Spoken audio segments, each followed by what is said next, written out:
Well, hello, and good morning, afternoon, or evening, as the case may be.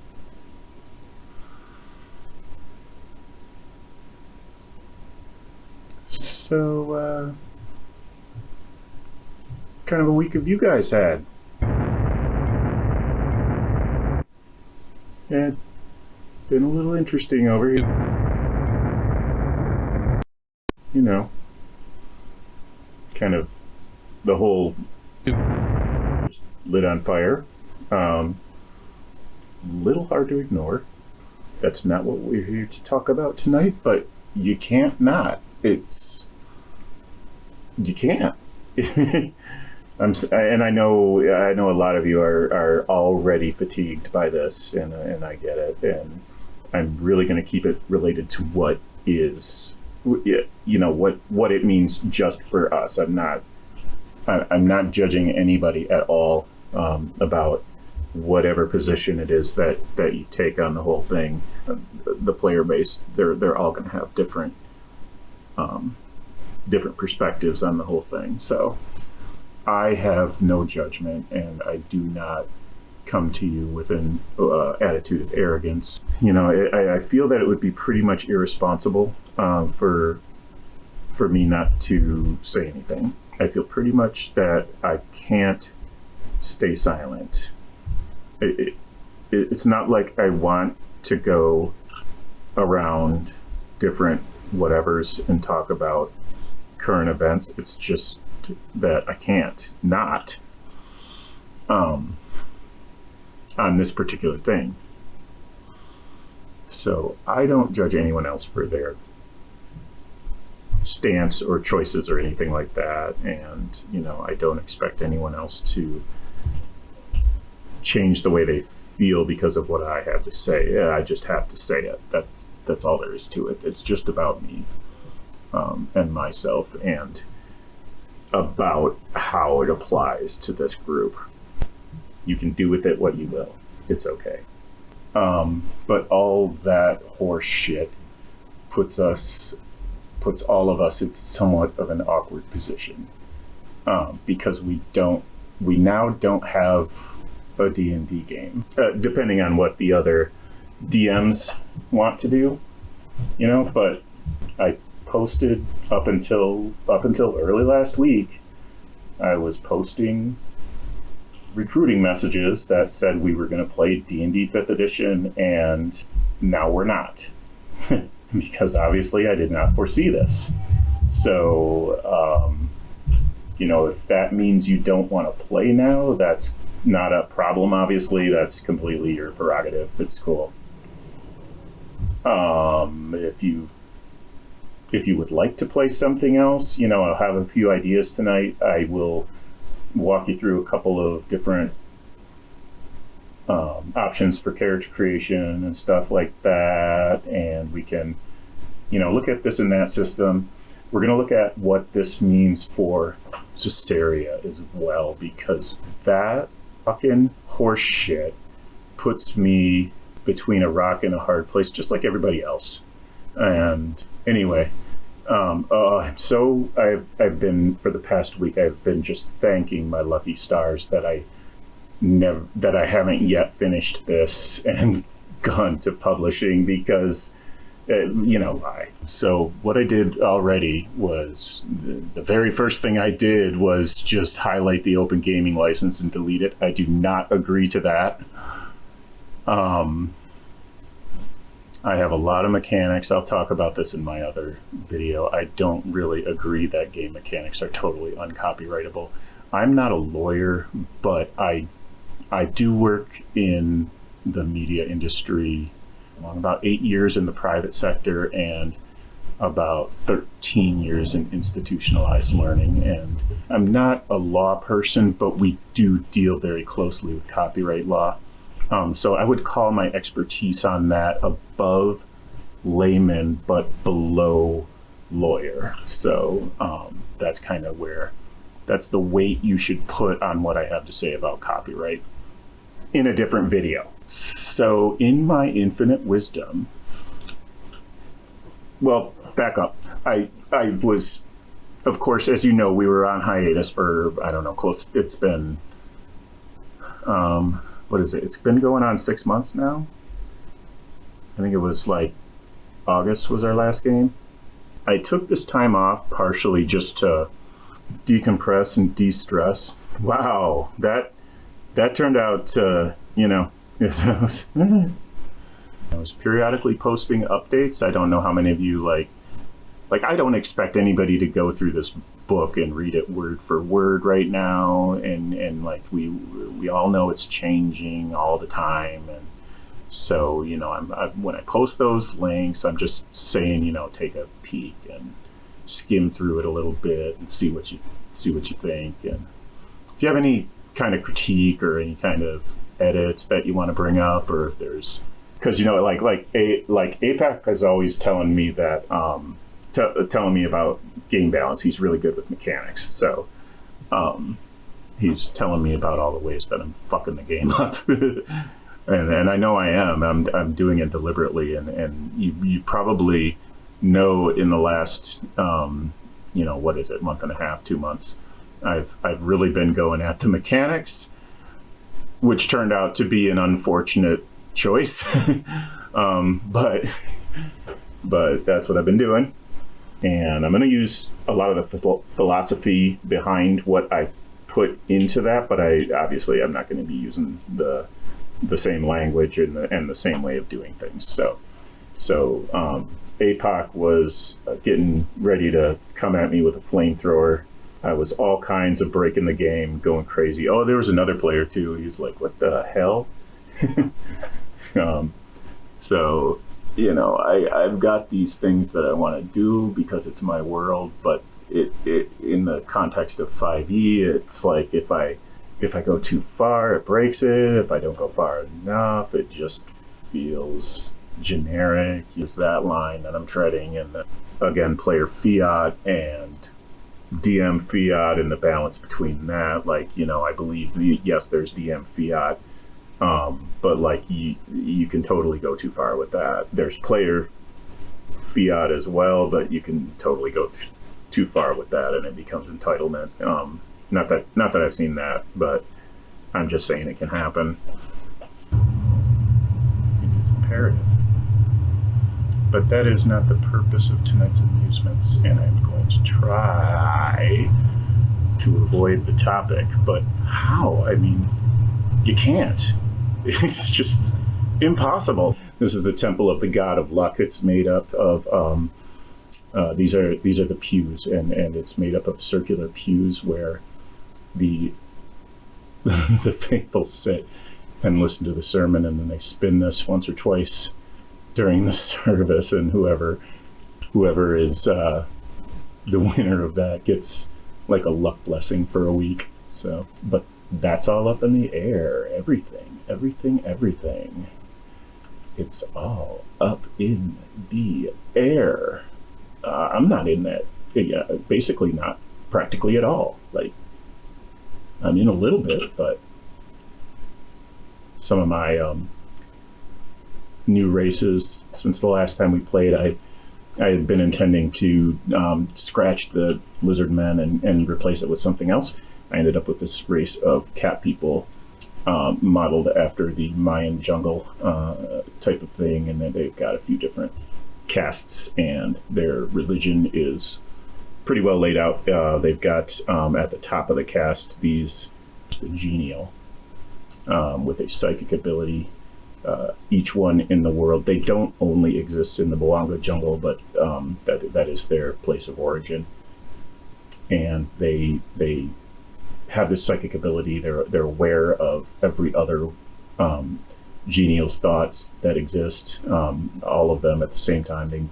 Every one of them knows if one of them dies, and they cannot die naturally. They have to be slain. So if that happens, if you manage to slay one of these buggers, guess what? There's a couple dozen more that know that just happened and know where it happened, and they know you did it. And here's one of my goddesses, halfling goddess. She is the goddess of wonder and storytelling, and she is a child. Now, I'm going to change this at some point too, but again, just get the copyrighted imagery off your page. I'm confusing myself. It's so old.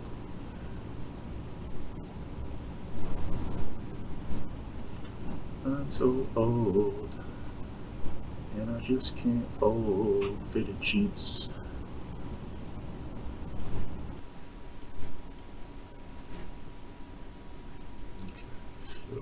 Ugh. Ugh. I feel dirty. The shower. Yeah, 22 wisdom, that's right.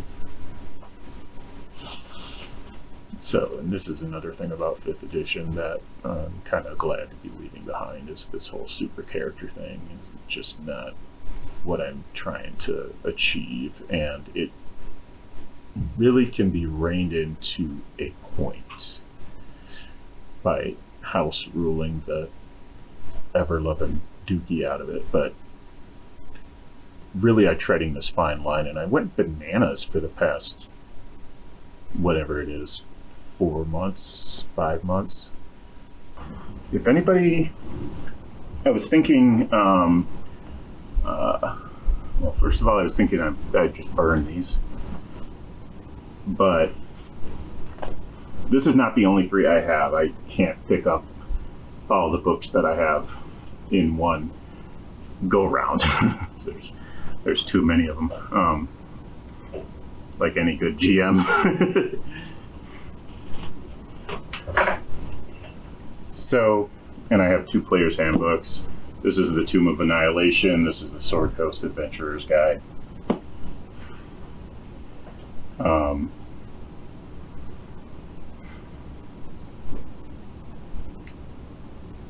When I thought about it, I realized, each one of these can deny wizards 1 sale. I can sell them dirt fucking cheap for no reason. Like $1 each or something. And then I thought, well, why don't I give my group the first crack at that? And then I thought, why don't I just give them away? And I will ask you to pay me for the shipping. So it's not totally free in that way, but I think next week, when we have our first actual session, I think I'm gonna raffle all these out. My Spelljammer, I never even opened. It's still shrink wrapped. Does it have that one monkey race in it? I don't really even know. It's gonna be a surprise. Okay, so fun. Let's go to, yep. So right there on the front page, you can see the Pathfinder books. Of course, I should have known. Oh, I better take that picture off. Ooh, no. Let's put that back in my wish list. So, and I got to go back to my wish list and take all the WotC stuff out of it.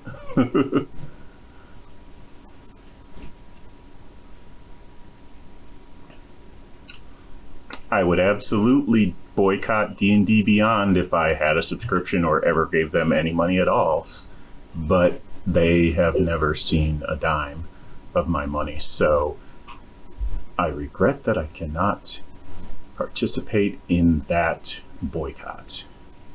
But I do not regret that I never paid them a cent. Obviously, WotC has made profit off me, just not from that. So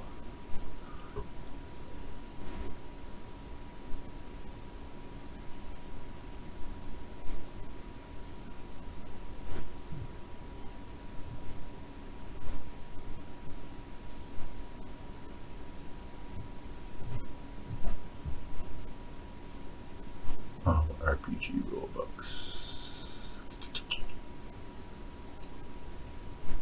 Sort by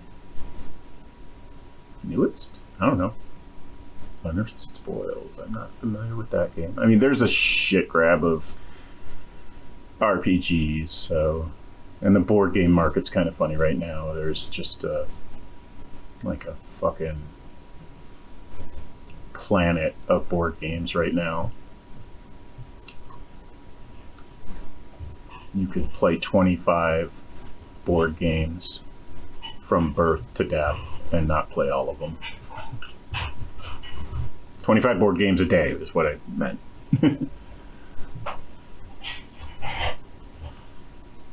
Good old Cobalt Press, but this is for D&D 5. Not that I would, not buy something from Cobalt Press, but we're not going to be any more D&D 5 in my game. So here's a couple of Pathfinder things. So why don't I go up and just put a filter on? I've got a pretty good idea of the different Pathfinder stuff that's available.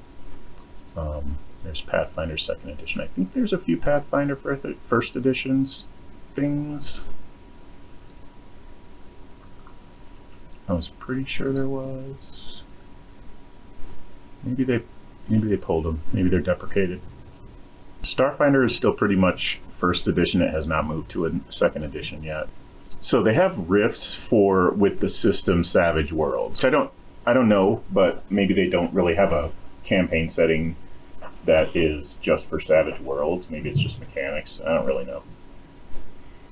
I know they have a version of Dark Sun for Savage Worlds, or I'm pretty sure. I don't know if that's official or unofficial, though. I want to get together for character creation. I'm going to be online. The times are going to be the same as they were in the past, Friday and Saturday, 8 to 12. That's Eastern time. I'm going to offer just some time to talk, and we're going to make characters and stuff if we can. I don't know.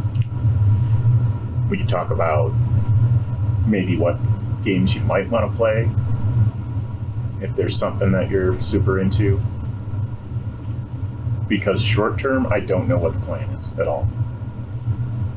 Long term is me rewriting a good amount of everything I've been doing for the past few months while we were on hiatus, and just making it, ours. Just making it something that, instead of I've house ruled the living shit out of whatever, I'm just making the game that I want to play. So we're gonna get there. I just don't know when.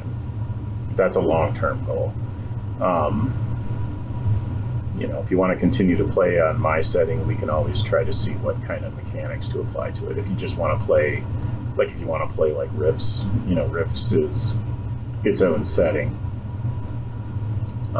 Pathfinder is Galarion, but it's very easy to use the Pathfinder mechanics for Caesarea, if that's the route you want to take. There's a lot of interesting looking one-page rules out there for some really rules-like systems to maybe try out. So, but what there's compendiums for is a really important feature in my mind, because that's a big deal to not have to type all that stuff in manually, So I'd give those compendiums to you guys if I could, but they're not transferable, of course. So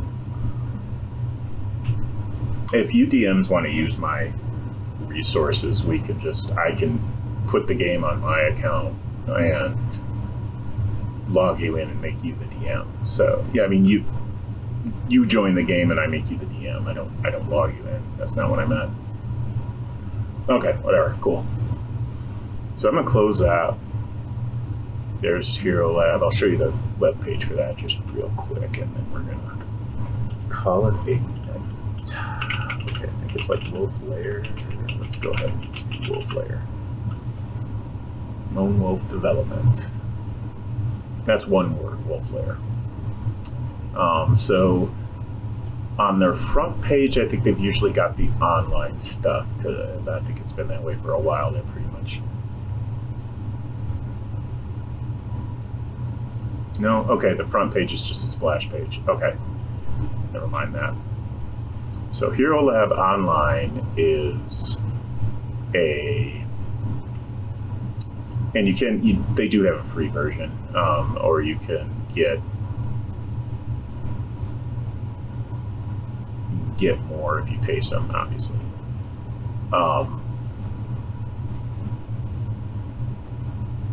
And it does a lot of the same things that the application does, and the main difference is pretty much what's available. Pathfinder 2 being a big part of what's available on the online. So Hero Lab, and they have other products as well. Realmworks is a world building application. I think this one is still a download application.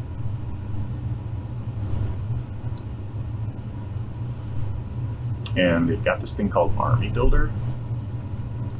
Apparently it's been shoved down into into other. This must not be, because when they were starting in the late 90s, they like Army Builder was a big deal, at least around my circle. That was like, oh, you don't have to do this on paper anymore. And that was really nice. Army Builder's right here. So this is for war games. This is not for role-playing games. So I didn't download any game systems. This is the example. So it gives you like a list of rosters, a list of armies, and stuff like that. So you can basically put together an army list. It'll count the points for you. It'll give you a layout of the stats and stuff. So that was really cool when it came out, and now it's pretty unnecessary. I mean, it's still just as good and does what it's supposed to do. It's just that there's, you know, if you're going to be playing Warhammer, you're probably just going to use the Warhammer app to put your army together. If you're going to be playing, Hordes, pretty sure they probably have an app. So let's go to Hero Lab. That's not what I meant to do.